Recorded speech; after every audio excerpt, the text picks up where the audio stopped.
Every day was a matter of survival. Living in my car, dealer to dealer. Really just rolling the dice on my life every single day. Basically drinking myself to death. There was a moment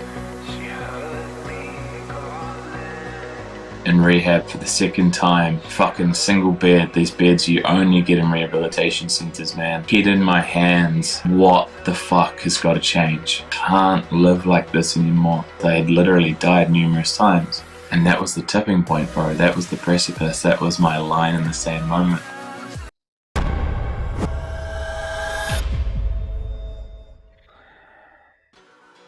All right, what's going on, everybody? That was one of tonight's guests, Drew Wild. We are also joined by Ryan Hassan. I'm Daniel Unmanageable, and this is Hard Knocks Talks, coming at you from Saskatoon, Saskatchewan, Treaty Number 6 territory, and the traditional homeland of the Métis people. Let's bring in Drew. Hey, Drew. Hey, brother. Thank you for having us tonight. Such a pleasure to be here. How are you doing this evening? Dude, I'm feeling good. Actually watching that in that moment right then and there, and the way that the sort of the cinematic flair that you've applied to that, I actually could feel, some really distinctive emotion bubbling up in me, and just recognition of where I was to where I am now. It's really powerful to see it in the way that you've curated it, bro. It's beautiful. Well, that is a high compliment. Thank you so much. So, having said that, let's bring in Ryan.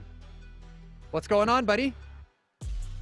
Daniel, thanks so much for having us. Very excited to be here from the other side of the planet where it is really, really hot. And I'm excited to have a chat to you today and to all the people watching and or listening. Thanks for rubbing that in. I have a serious question about Australia. Do dingoes really eat babies? Yes. Yeah, every regularly. day. Yeah. It's their only diet, actually. Oh my God. Just so you know, our local dingo just had its birthday. It's a bit of an Happy inside birthday, local dingo. Yeah. Anyways, with that, let's go. This is Hard Knocks Talks. Okay, before we jump in, I just want to let our viewers and listeners know that tonight's live production is premier sponsored by A Line in the Sand, and we are going to learn more all about them in just a little bit. I just want to say that you guys and your organization, Line in the Sand, are Hard Knocks Talks' first international sponsors. This is a landmark episode for us, so we have Humbled, honored, and proud. Thank you for having us. Likewise. So where to even start? In the intro there, you talked about drinking yourself to death. Usually behavior like that doesn't just crop up from anywhere. Why don't we take a few minutes and take a step back? Why don't you tell us where the drinking all got started? Like, was there drinking growing up in the house? Yeah, 100%. I mean, if I'm being really honest, I would say my first addiction or escape for me was porn. That's where I really recognized that first compulsion of just like, wow, like this is something that takes me out of myself, disconnects me from me. That flowed into weed. I found my dad's stash at a very young age, at about 11 years old. I found my dad had a pretty high-end corporate job. For him, I imagine it was just a stress relief. Helped him unwind, cope, deal, right? When you were early on, did you see him smoking it and put like a tone of like that was a negative thing he was doing, or was that like just normal life for you? Not at all. He would very, very, very ever rarely smoke it in front of me. Like I maybe occasionally in the evenings may have smelt it, so I recognized the smell. But definitely, like my parents were both very social. There were always people around at our place on the weekends. There was a lot of drinking in the environment that I grew up in. Just wine was commonplace. And so started smoking weed at 11, not regularly, But that's also not normal to be smoking Yeah. weed at 11 years old. So what was it like? And then Like, what was it like the first time you tried it? Like, was it a great thing? Did it feel like a warm blanket? Like, I got to do this more, it really or did. yeah? Yeah, 100%. Yeah, I can go straight back there. I remember I was with one of my cousins, Mm-hmm. and the parents had left the house that we were staying in at the time. We were on a holiday, and Dad had, when we would holiday, he'd take this little, like, it was like a glasses case, and he had this little like bag of weed and this little pipe. Mm-hmm. And so he took, my cousin was maybe a year or two older than me, so he knew what I was doing. I had no fucking clue what I was doing. Yeah. And we smoked this pipe, and yeah, I just remember this, like, this euphoria of it, in a sense. This, like, oh, I feel at peace within my body. Yeah. I feel still. I feel comfortable. And also, like, the joy and the laughter and the fun and the play that came with that. Yeah. But again, that switch flicked really quickly from, like, fun and play to, like, escape and numb. Yeah. Yeah. And so, yeah, I guess the drinking started in my early teens. Mm. Let's bring Ryan in here. Yeah, awesome. Yeah, Ryan. So you've Yep. also had quite a journey with substances yourself, correct? Tell us a little bit. Yeah, that's right. Tell us a little bit about what it was like for you early on. Like how did it get started for you? Yeah, well, for me, going back and tracing the roots of it, I grew up in a very middle class household, mum and dad there, very loving. Alcohol very normalized in my family and in culture in general. Us Aussies down here, we're known for, like, being big drinkers. That's because it's just such a part of our culture. It's everywhere. And a lot of people pride themselves on how much they can drink. For me, I noticed that around the age of 10, in primary school, I started to get anxiety in certain situations. I never would have had language for it back then. This is me as an adult, looking back on it. But I started to feel this underlying dread, and it started off in certain situations at school, and then in most social situations, around playing sport. And it was kind of bleeding into my life. And, at home, mum and dad, very loving, but there was never a container where we would talk about what we were feeling. I think a lot of families are like this. Everything's very much achievement based. It's like, how are you doing at school? Are you getting good grades? Are you playing on the football team this weekend? How many goals are you going to get? All of that kind of thing. We never sat down and said, hey, how are you feeling internally? Like, what's happening in here? That was just a conversation that was never had. And so as these feelings of anxiety and fear started to come up, I just bottled them up and internalized them. And for those who are listening who've been through that, they know that doesn't solve the problem. It only compounds it. And so over time, this problem was getting bigger and bigger. And then I found alcohol around the age of 12 or 13. And the culture around that, those teenage years down here, is very much binge drinking on the weekends. And as soon as I drank it, I'm like, this liquid, this substance here will make those feelings of dread and fear and anxiety and awkwardness, it'll make that go away for a short amount of time. Not completely, but maybe 80 or 90%. And even though the next day those feelings would come back, oftentimes with a bit of interest attached, it was those brief moments of reprieve. Keith Richards had a great saying. It's like the contortions that we'll go to just not to be ourselves for a few hours. And it's like just not wanting to be with that normal state of consciousness that I was in. And so alcohol became a real coping mechanism for me until I found illicit drugs, ecstasy and speed were kind of the next one. Marijuana I tried, but it didn't solve my problem. It made me more anxious and paranoid. So I started a sort of a love affair. Before we get too far ahead, let's go back to Drew here for a minute and talk about that. Was it like for you? When did you start to notice that it was going sideways for you? Like, in the moment, like, did it go sideways a lot longer before you realized it, or did you feel it coming on? Oh no, I felt it coming on. So, like Ryan said, through my teenage years, completely normal. Like, my behavior wasn't any different to the peers that I was keeping around me.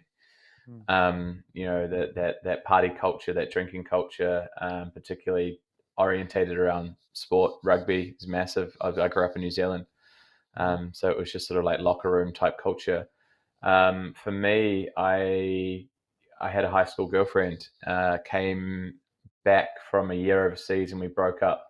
Quite a toxic breakup after maybe 4 years together, and just went through that absolute immense heartbreak that you do, and with that first love. And again, as Ryan's already sort of touched on, these were feelings that I didn't know how to be with. I didn't know how to hold. I didn't know how to process. I didn't know how to feel.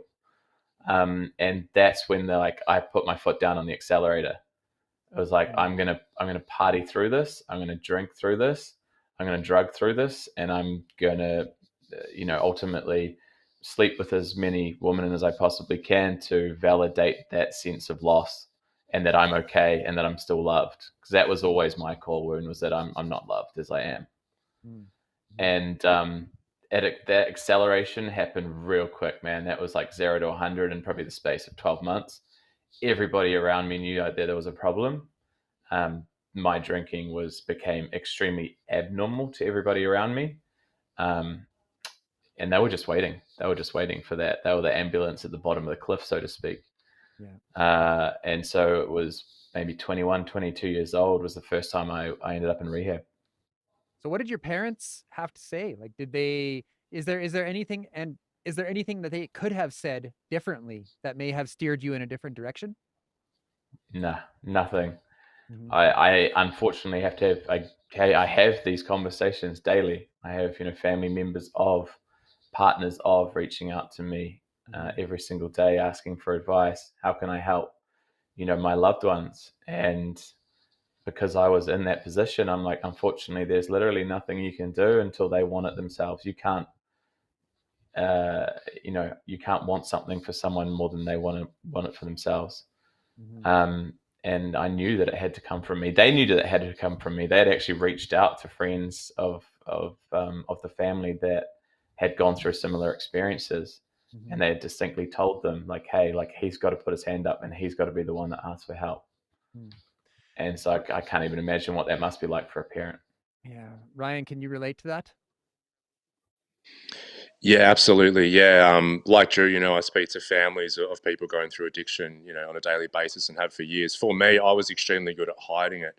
So it wasn't until, I would disappear for months at a time that my family would start to pick up that something was going on. I was kind of, the certain conditioning and programming that I had mean that, I could abuse drugs and alcohol, but still function in society, sometimes barely, but, holding down a job, finding a girl, getting married, getting the mortgage, a dog, like all the things that you're supposed to do in this life to equal happiness. I was kind of ticking those off whilst at the same time being inherently unhappy and completely abusing these substances. And not just the substances, like, I had like gym addiction for a while. I'd weigh every gram of food. I'd be poaching my chicken breast, and if it was 251 grams and it was meant to be 250, I'd like cut a bit off and take the gram off. Like such obsessive behavior, which plays into addictions.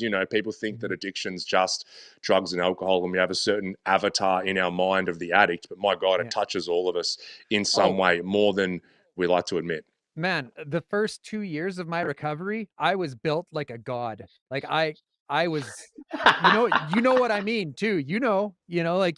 But hey, it was a good path for me to go. I would go to the gym and I would just murder myself like in the gym. And you know what? I'd leave the gym and I'd feel better, So that's what I needed at the time. But was I addicted to it? You damn straight I was. Yeah, I was 100%. Yeah, and I mean, as long as that's a stepping stone, it's like there's nothing wrong with like, being able to step out of a really dangerous thing like, methamphetamine and GHB addiction for me and get obsessed with working out.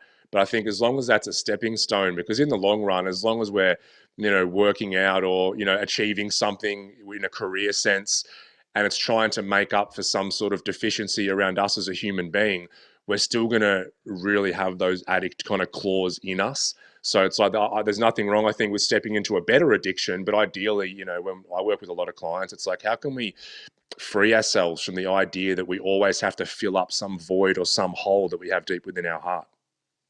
And it's for me, like, I talked to a doctor in addictions medicine some time ago. He was on the show. His name was Rob Tenge. And he said, I asked him, I'm like, what is the best treatment for addiction that you've seen? And he said, Dan, the best treatment that I've seen to treat substance use challenges is to find a way to live a fulfilling life. So I think everybody has a void to fill, right? It's just what we choose to fill it with and how we regulate that, you know, filling it and finding that work-life balance or that whatever, right? So, Yeah. Yeah. I think it's like I look at things in kind of, you know, past, present, and future. When I look at addiction, it's like, yes, we do want to create a fulfilling life, but what I've seen with so many people is we're not going to be able to create a fulfilling life until I deal with my past and all the self-sabotage that I do and all the reasons I hold myself back. Because so many of us as humans, we feel this deficiency and we feel like we don't deserve to be happy. You know, I don't deserve to be in that emotional state. I don't deserve to be worthy of love. No one can love me. So we can say, yes, I want a fulfilling life, and write on a, you know, a bit of paper, you know, our vision and our affirmations, and this is who I want to be in my life. But until we deal with the past, where we've been programmed to feel not worthy, not good enough, and unlovable, it's very hard to create that fulfilling life. So that's why I try and teach people, let's deal with the past first. Who told you that you weren't lovable or not worthy? Let's, you know, wrap that up. Let's deal with the present, which is like, what's our environment like? Who are the people I'm hanging out with? Is my environment conducive to me living a great life? And then all of a sudden from there, it's like, well, now who do I want to be? Because addiction itself leaves like this gaping hole, you know, like my whole days, I tell people it was a simple life, but not an easy life. I bought, sell, and use drugs. That's all I did every day. So it's simple. But now when that's gone, it's like, well, who do I want to be and what's my life going to be? And that can cause anxiety in of itself for people, but it's also can be very exciting when we choose to have a fulfilling life. Drew, what did it for you? What brought you into recovery? Ooh. I don't remember. I mean, I think, bro, I think it was really that moment that I shared with you earlier. That's just like that choose your hard. Choose your hard. You know, like, you know, the life that I had created for myself was hard. Like Ryan just said, it was simple, but it was killing me. And it was like it was one track and one track only. I knew, and familiar, and actually felt safe, if I'm being really honest with you, because that was all I knew. That was all I knew. So anything outside of that felt like a threat, a challenge. You know, that it actually felt like death. Anything other than what I knew that had kept me alive up to that point felt like this threat. And so I really had to, unfortunately, get to that place where, like, that other path, this path of this journey of recovery, of healing, of whatever you want to call it, surely that can't be harder than what I had already created for myself. And so, like I sort of was saying, like, that was that moment where it's like, right, like, what haven't I done? The only thing I haven't done was actually go and do all of the things that people had ever suggested to me. Go and work on me. Go and take a look in here. And I always had questions. Like, my question that was so prominent from the first day I walked into rehab at 22 years old was why? And no one could answer that question for me. At that point in time, no one was pointing me in the direction that I'd found today. And this is why I'm so grateful for the work that I get to do today, is that, like, I can understand the why. You know, and this is Gabor Mate is one of, you know, a huge inspiration for both Ryan and I. And, you know, he talks about often, you know, it's not why the addiction, but why the pain, why the hurt. Yeah. And when I could start to piece these bits together along my journey, everything started to make sense. So and I had a reference point. What was the difference? So you went to treatment early on, and then quite some time passed, you went back out.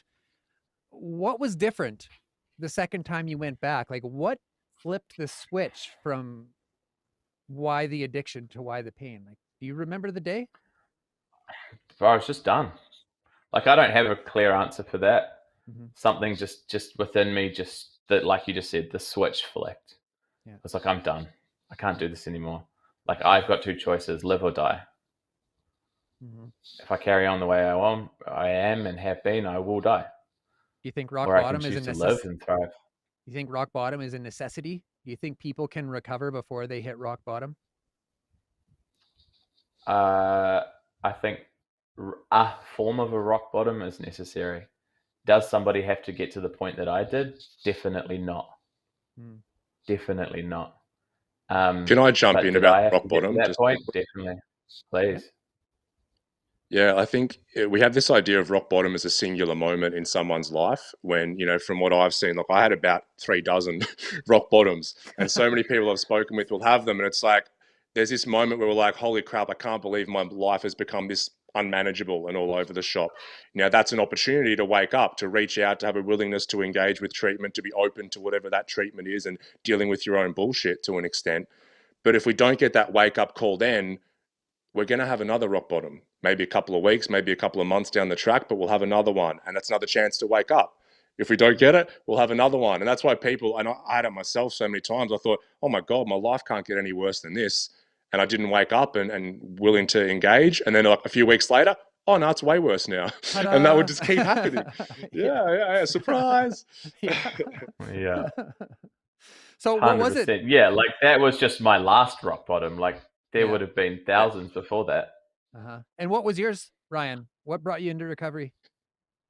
Yeah, similar. I think luck plays a big part. Grace, we like to call it. I was at a point where my life was a mess, where I'd just been arrested. I was on serious criminal charges. I was overdosing on GHB, one of them at the wheel of my car on a freeway. I'm like, I'm literally going to end up in jail forever or dead. And that's kind of the fork in the road a lot of people in drug addiction and drug dealing come to. And so I'm like, I'm going to try and get help. And I was just lucky enough to end up in the right person's office at the right time, where I was open and willing. They had a message for me. I went into her office and she said, look, because I thought addiction was my issue. I'm like, look, drugs and alcohol are my problem.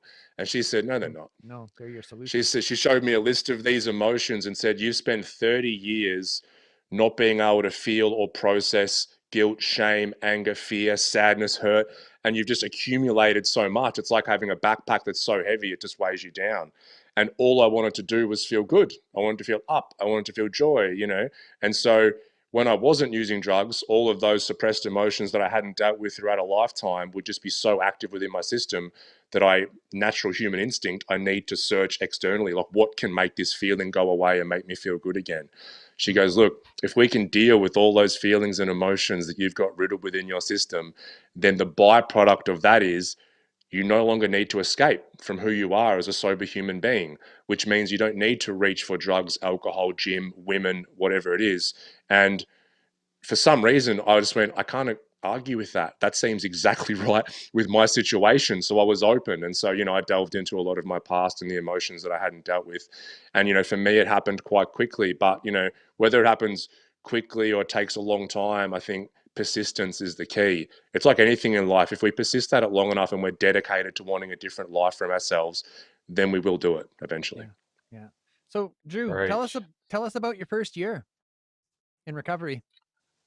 Dude, first year was just laying the foundational principles of what it meant to look after me, what it meant to look after myself, what it meant to actually build a relationship with myself. I remember a mentor in my life once looked at me and said, Drew, you need to start being kinder to yourself. And it went straight over my fucking head. I was like, what do you mean? Be kind to myself? How's that going to serve me? Because that internal dialogue, that internal bully was so present and domineering. And like, that was what I believed to be, who I was. And the only way I could get anywhere was to beat myself up and push myself into places that I didn't necessarily want to be. And so it started with, again, like you said, just looking after me, eating right, exercising, surrounding myself with different people, having different conversations, really, really, really deeply overhauling my entire environment, and cutting out anything that didn't serve me. But in those early phases, it really was just building a much deeper relationship and loving relationship with myself. And it was, maybe a year in, then it was like, cool, what's next? What else is there? Because there's something more to this. Yeah. What was it? Was there any pinnacle moments for you in your first year where something clicked and it made sense and it made life a little easier? Yeah, 100%. It was, that was always that question of why. No one has still been able to answer that question for me. And it was when I started to get introduced to people's work like Gabor Mate. Actually, even someone sent me, like Ryan's page at the time, Center for Healing. and found someone speaking a language that I resonated with. That was like, hey, like, let's take a deeper look and let's start to recognize the fact that this addiction is merely a symptom, that the thing isn't the thing. This is sort of the core and the crux of everything that we've created around line in the sand, is that like the thing isn't the thing. Whatever that addiction is, that coping mechanism, that vice, is simply that. It's just a symptom of a deeper rooted issue and problem. And when I could start to see it as such, it really gave me a direction. It gave me more hope. It gave me a level of healing to which I never had been exposed to before. And I was like, holy shit, like this is the pathway. Like, why is no one talking about this? Why is no one talking or approaching addiction or recovery through this lens? And that's where this passion started and evolved from, to start to recognize that. And on a personal level, actually, bro, it was starting to feel and process the emotion of the death of my dad. My dad died 6 or 7 years ago when I was still in active addiction. And so again, like this, big traumatic event in my life that I had never grieved in any way, shape or form. And so I had this experience where I was in a facilitated practice with one of my teachers, and it cracked me open. And all of a sudden I was bawling my eyes out. And he's like, what's going on? He's like, holy shit. I'm like, this is the first time I've actually felt this like undigested life experience of the past, of the death of my dad. And I can feel this energy leaving my body, and I could feel the freedom and the peace and the surrender on the other side of that. And I was like, this is the secret to fucking everything. It's in my ability to feel and process my emotions. Got a comment coming in here from Mikey B. It's a great comment, Mikey. Thank you for being here tonight. Mikey says, loving yourself is one of the most important things to do. Long comment short, it's hard to work on something you hate. So learn to love yourself along with the flaws, so you have the respect for yourself to fix them. Preach. Amen. The truth is, the undertone of so much of what I take a lot of my own clients through is actually self-love, and its core is self-love. And I'd recommend to anyone listening a book that I love, and I refer a lot of people to as a beautiful book. It's an easy read. It's called Love Yourself Like Your Life Depends on It. And it's written in a way that's super digestible. It's a short read, and it's very practical. Really cool book for anyone that might be interested.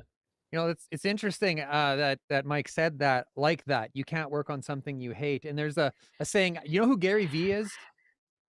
Gary Vee? Yeah. He says this thing. He's like, stop doing things you hate, and like, and I've learned to sort of incorporate that into my life. Like, like chase your dreams basically is what that means to me. So, Mike, when you mentioned that really resonated with me. It's hard to work on something you hate, and that's a fact. So Ryan, and self-love can be a bit of a, sorry bro, No, if you don't mind me just jumping in really quickly. Like, I think self-love can have a bit of a distorted view, and especially I work with both men and women, but women seem to run with that like term of self-love. They just go with it. They really embrace it.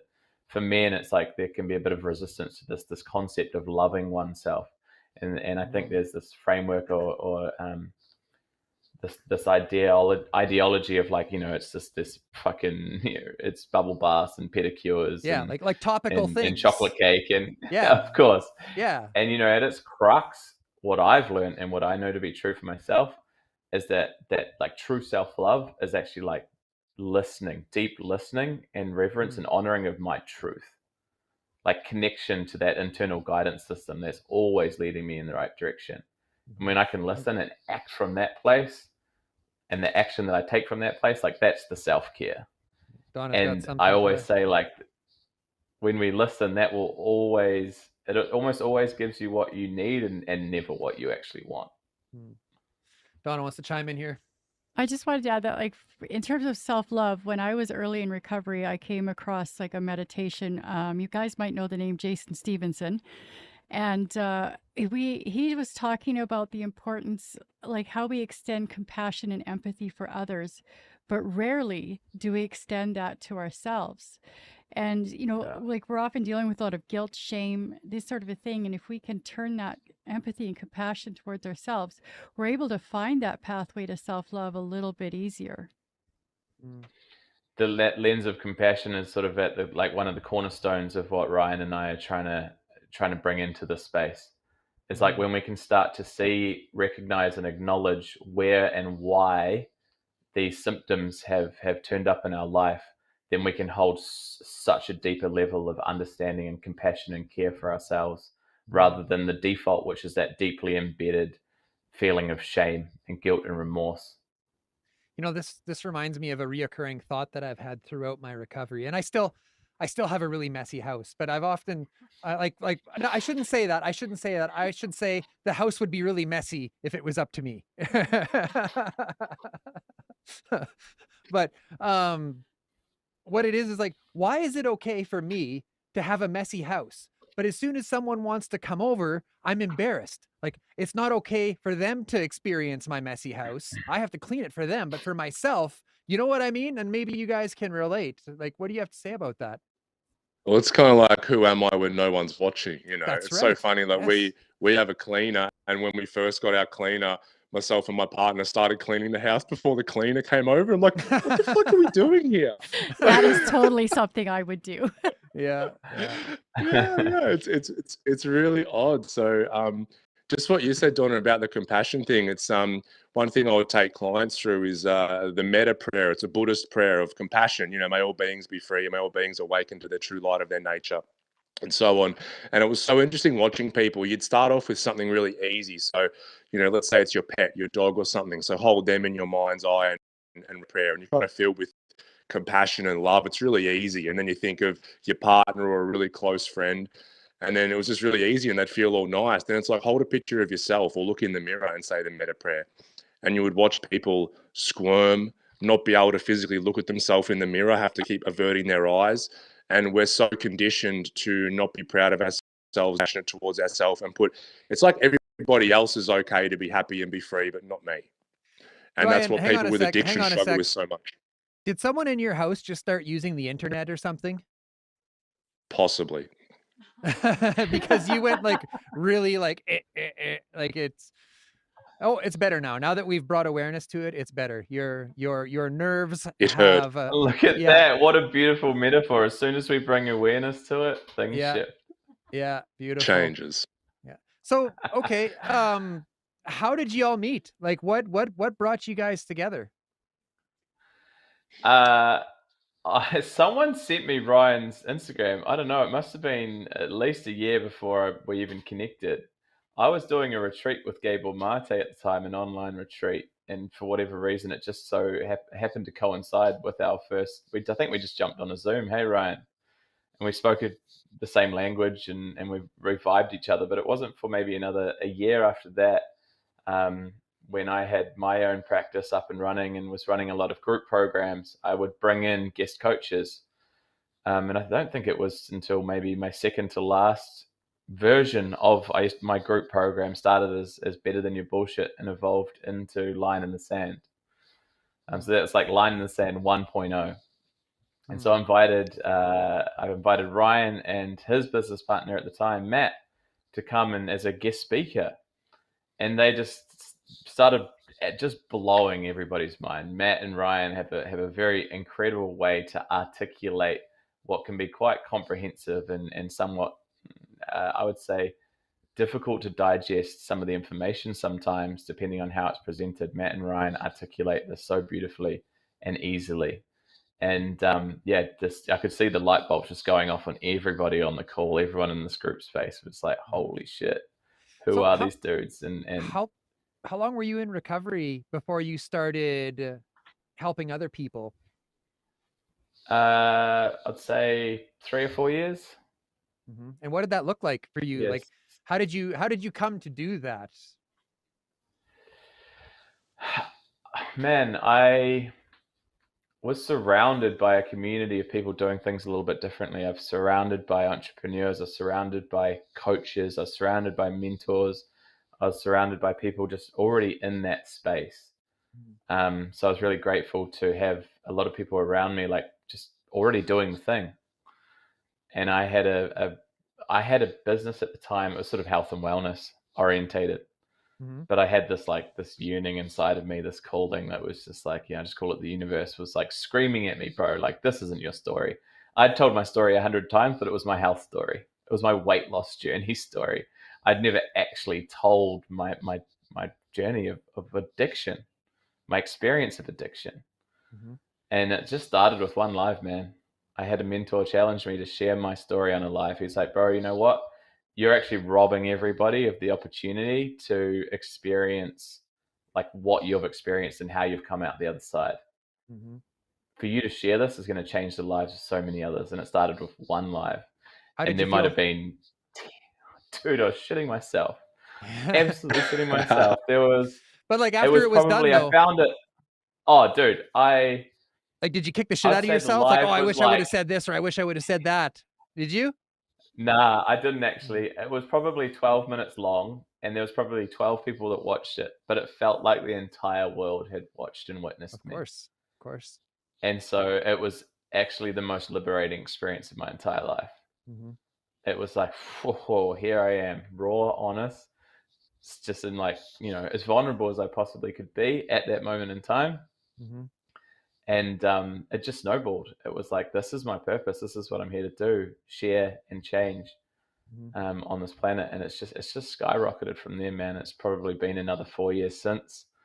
And so after this guest call with Matt and Ryan, we jumped on a Zoom. I basically shared with them my grand vision and where I wanted to see Line in the Sand go to and evolve into, and here we are. So Ryan, Drew mentioned earlier undigested life experiences. Now, what does that mean? Well, it's a term that we use for trauma, basically. So the way that, we view trauma is that it's part of the human condition. We all experience some form of trauma, and we sit on a spectrum as to how much we accumulate and how susceptible we are to that. Trauma is a bit of a buzzword now, and I hear it a lot, and people hear the word and kind of get a little bit put off and go, nah, that's not me, it's overused. So we use terms like, undigested life experience. And I kind of like that, but it's because it's an experience that we go through that doesn't metabolize. It doesn't get all the way through us. It gets stuck, and they can be overt events. Like when people hear the word trauma, they think, well, a veteran who's been away at war, someone who's had sexual or physical abuse, a car crash, and they definitely are those things. But, developmental trauma is really a symptom of Western culture, being separated from our parents at very young, going to childcare, having a father who tells us we're useless a bunch of times growing up, bullying at school, all of these things. And basically what it means is our system, the event comes in, or the series of events comes into us, into our consciousness, and it doesn't get all the way through because our nervous system wants to make us aware of a potentially similar event happening in the future. So part of us remains hypervigilant and overly aware of some other threat that's going to come from around the corner. Now, we don't just have one of these things going on as human beings, we've got a whole bunch. And so as we accumulate these undigested life experiences, we kind of end up in hypervigilance and overly alert all the time. And it's not until we can go back, and this is one of the beautiful things, just because an imprint got stored within us when we were 5, 10, 15, 20, however long ago, we can always go back as the person we are today, oftentimes with a professional in a resource state, and start to metabolize and digest these experiences. Because in these moments, part of us splits off. Okay, I call it an orphaned part. And this orphaned part is what's keeping a lookout around every corner for, another male figure to yell at me, or another a woman to emotionally abuse me, or whatever the event was. And so by going back and digesting these, we let these orphan parts know, hey, it's okay now. We don't have to be on the lookout 24/7. We're safe, and we can start to integrate them back into us. And that process is so vital in recovering from addiction, because like I spoke about, earlier, these substances and behaviors we use are all an attempt to help all these orphaned parts quieten down and calm down for a period of time. Whereas if we can start to do that naturally, then, that compulsion to escape, which is inside all human beings, that can start to come down. Okay, and when that comes down to a certain point, then all of a sudden we say, holy crap, this is a situation where I would have absolutely needed to reach for a drink or for food or for a drug. and we realize, hey, I don't need to reach for it for whatever reason. And this is like true progress on the journey. We're working at the root, as the Buddhists would say, instead of playing around on the surface and saying, well, how do I just remove myself from the behavior or the substance? Instead, we're saying, let's get to the root. So even that substance, because alcohol is a big one, right? I mean, alcoholics, it's not like, I don't go to family Christmas and everyone's smoking meth and I have to try and avoid not doing it, but my family are drinking, right? I mean, I have Some been families might I do have that. I'm had not Christmases sure. like that. I have. Not with my family, but I'm just saying, Yes. like it happens. So Yeah.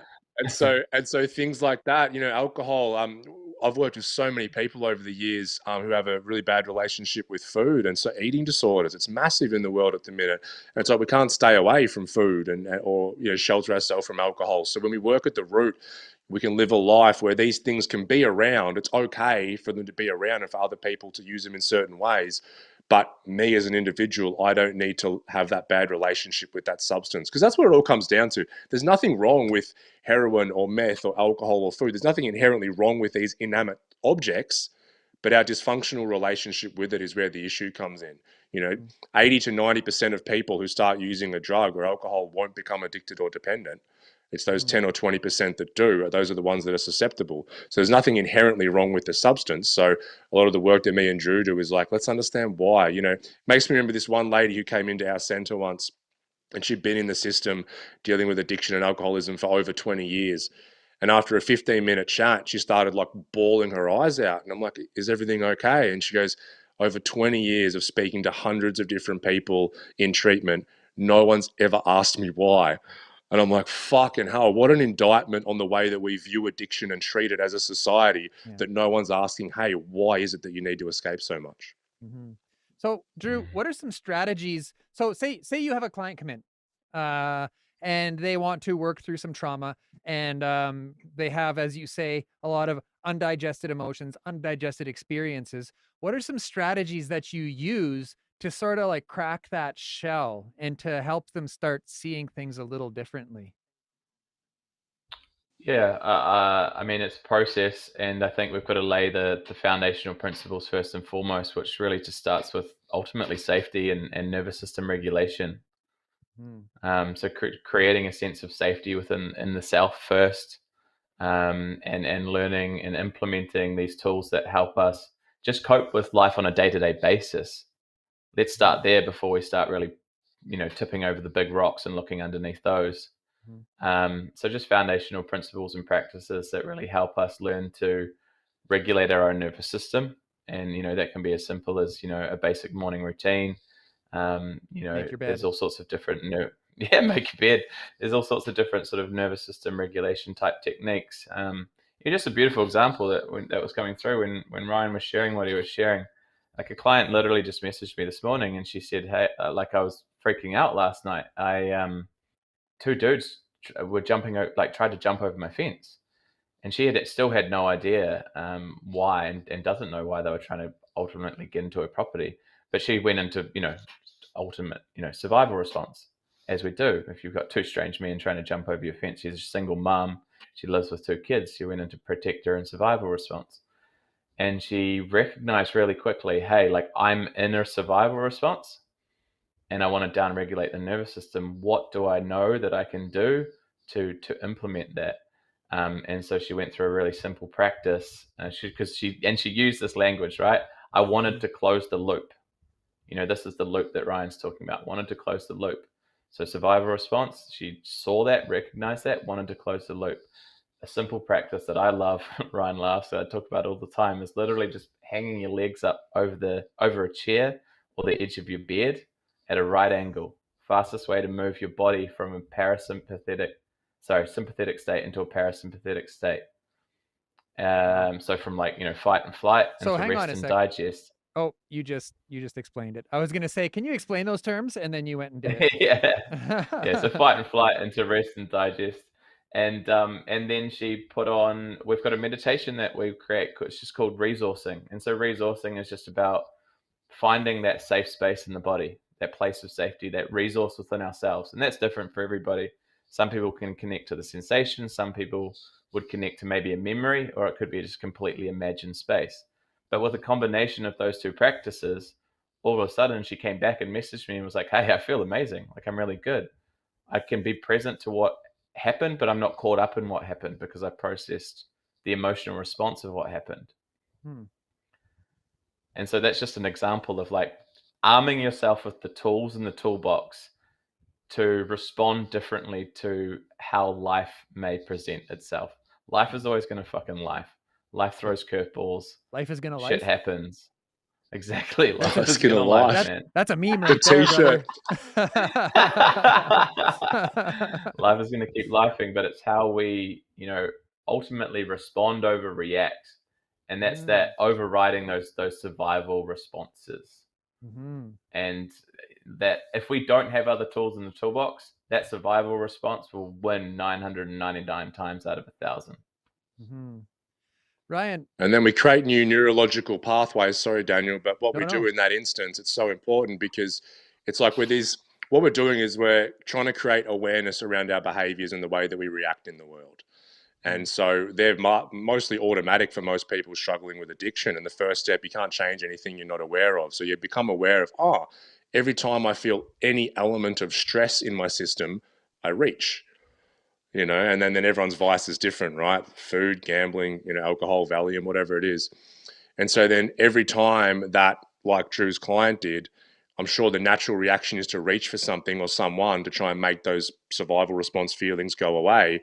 But then when she uses tools and manages that herself, she gives her subconscious a different message and a different neural pathway that says, I got through that without the external reach. So I'm building my own resilience within myself. And so every time we do that, we call it growing in capacity. Our capacity to be with ourselves in certain emotional states grows and grows and grows, which means that we can tolerate more of life's circumstances. So, maybe it starts off like, hey, I can tolerate someone cutting me off in traffic without losing my shit and swearing at them and beeping the horn.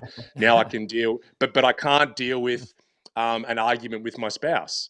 But then all of a sudden I grow in capacity. I can deal with an argument with my spouse, but I now can't deal with criticism from my boss. But I keep growing in capacity. Now I can deal with the criticism with my boss till we get to a point where our capacity is so big, we can say, fuck, I can deal with anything. Doesn't matter what gets thrown at me now, I can deal with it. And that is such a powerful orientation to have, but it takes this, resilience and growing in capacity till we get to that state where we know the reaching is not going to work, but now we can actually not reach. Early on, a lot of the time, it's like, I know this isn't going to work long term for me, but I still can't stop.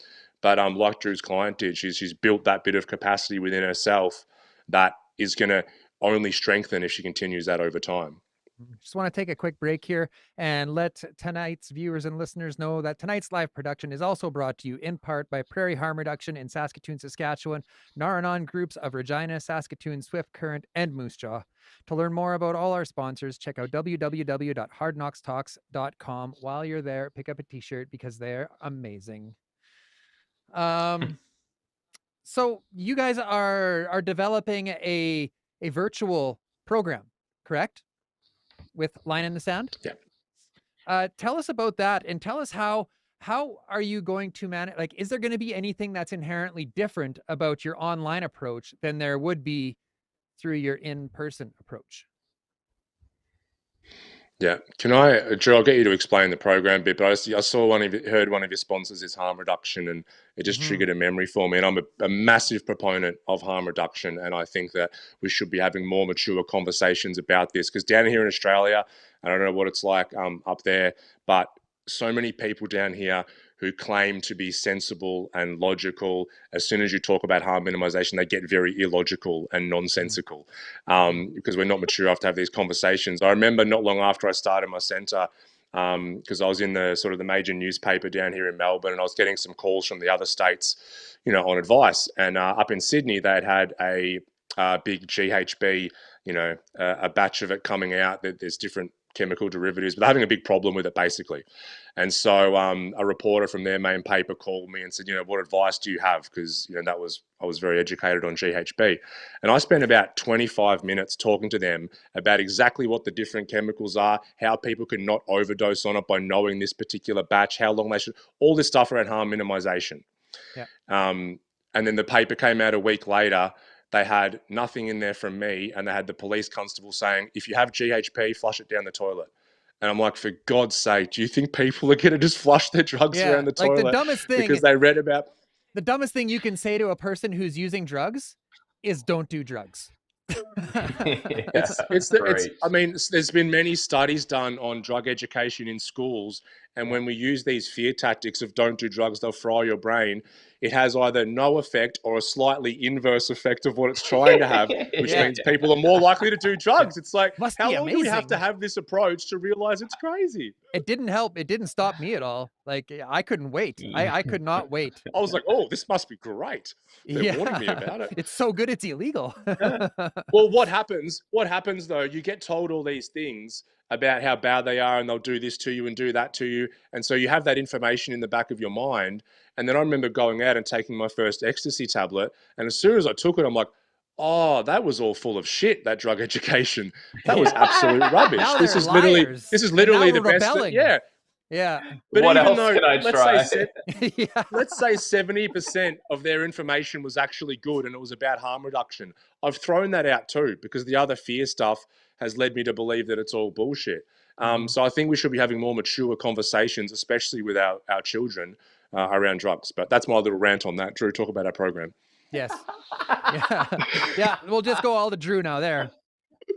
Take us home, Drew. Take us home. Line in the sand is the culmination of 18 months work with myself, with Matt, with Ryan, to create and curate, in my humble opinion, one of the most transformative and sustainable addiction recovery platforms that exists. We really wanted to cater to the full spectrum of addiction. So I imagine a lot of your viewers is orientated around drugs and alcohol specifically. But this is for anyone that just wants to, like kind of Ryan's touched on, be better than their bullshit. You've got habits, patterns of behavior, vices, coping mechanisms turning up in your life that are blocking you from what you know to be your greatest and highest potential. Then this program is what's going to really move the needle. What else do I have to say? Hang on a second. I got something you can unpack. Be better than your bullshit. Unpack that for us. Be better than your bullshit. I mean, it plays into. It's something I would have loved to have heard. When I was, at that doorway. Words are powerful. 100%. My bullshit was those loops, those cycles, that hamster wheel. That was the bullshit. Like, oh fuck, this keeps turning up. The symptoms, really. And so it's like, how can we overcome and override what is that symptom that keeps turning up, the bullshit that keeps presenting itself, even though that's not necessarily the core and the crux of the issue, but it's a very clear indication that if I keep ending up in that same spot, that there's something to take a look in and at and start to heal from. And one of the in one of the weeks in the modules, we talk about this radical honesty that we need to have with ourselves, and that's part of it, because for those in recovery or on the path, we might end up with a bit of success and things are going great, but we are experts at bullshitting ourselves and justifying our behaviors, lying to ourselves and saying this is going to be okay, that's going to be okay, when a deeper part of us knows that it's not. And so part of, I think, breaking up with your bullshit is starting to become aware of those voices in the mind that will start to tell you to do certain things or to not do certain things, which are eventually not going to be advantageous on your road to recovery. So I think that honesty is really important. The power of the group in the program, that's not a new thing. Groups have been around forever. Lots of education and talk around these undigested life experiences. And like I spoke about, working at the root, that's kind of the core of what we're doing. Like, why is someone in the situation that they're in, where there's this behavior that they keep doing and it's causing catastrophic results in their life, but they're unable to stop? What are the roots underneath that? Okay, why are we needing to reach externally? So a lot of the education and practical exercises and conversations are going to be based around that, as opposed to just specifically the behavior or substance itself. Got anything to add to that, Drew? There's a deeper level of self-inquiry involved. And it's just as poignant for people that are already in recovery and feel as though they want to take their journey to the next level. There's a level of refinement that I think a lot of people in that space take a step into at some point in their journey, just as I did. There's a point where it was like, what's next? What else is there? I feel like there's something a little bit more. This is for them as well. Cool, man. All right, well, I think we're coming to the end here. Is there anything else that either of you would like to add? Yeah, just something that popped up earlier. The comment around you can't work on something you hate on and you hate, and people that are struggling with addiction, coping mechanisms, there'll be an element, a part of them that truly hates who they are as a human being, and they might be conscious of that or not. But you got to understand it's a very natural human instinct and behavior. Let's say if me and Drew are hanging out, and Drew is, all of a sudden driving me crazy and I can't stand him. Might happen, Drew. We don't know. I've got options with Drew, right? I can say to Drew, leave my house, or I can leave his house. I can say we're not going to be friends anymore. I can create some distance from Drew. If I inherently hate who I am as a human being, I can't escape me. When I go to sleep, I'm there. When I wake up, I'm there all the bloody time. So how do we deal with that? We need to alter our consciousness to create some separation from ourselves. And that's why we do these behaviors.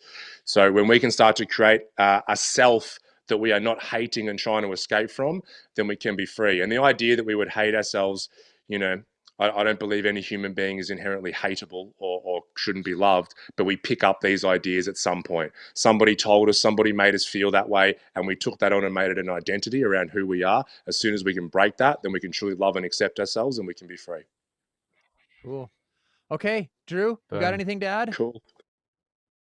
The only thing I want to add is just one of my favorite quotes, our favorite quotes, is by Carl Jung. Until we make the unconscious conscious, it will rule our life, and we'll call it fate. And that's sort of the core of this program is making the unconscious conscious, bringing awareness to that which we didn't realize was running the show. Where can people find you?